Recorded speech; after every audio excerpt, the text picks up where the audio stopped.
Hi everyone, here we've got WIKO View 3 and let me share with you how to change date and time on this device. So first of all, let's enter the settings, and here we have to scroll down to the very bottom and tap on the system.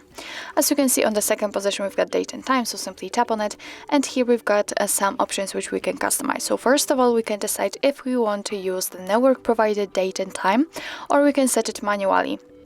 So let's tap on it, and in order to set it manually, just tap on off option. What's more, you can use GPS provided time, but let me turn it off so the date and time options are active. And after tapping on it, we can choose the date from the calendar. So let me pick, for example, this one. Let's tap on OK. As you can see, it is immediately applied.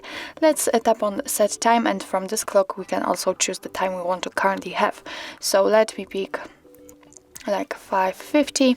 Tap on OK, and as you can see, it immediately changes. What's more, it immediately also appears on the status bar. The same situation with the time zone. Right now we are using the network provided time zone, so in order to set it manually, just tap on the switcher here in order to turn off this option and tap on the time zone. Tap on the region.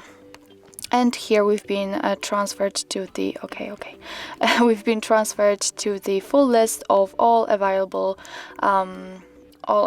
regions from which we can choose. So all we have to do right now is simply find the region we would like to set and tap on it. So let me pick, for example, this one, and as you can see, it is immediately applied, but be aware that after changing the time zone manually, then the set time will also change according to it.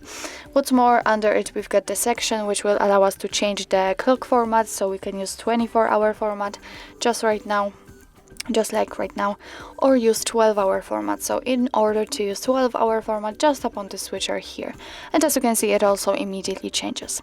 So actually this is it. This is how to change date and time. So if you want to get back to all previous settings, all you have to do is simply use 24-hour format, use automatic time zone, and network provided time. So actually that's all. This is how to set date and time in your WIKO View 3. Thank you so much for watching. I hope that this video was helpful, and if it was, please hit the subscribe button and leave the thumbs up.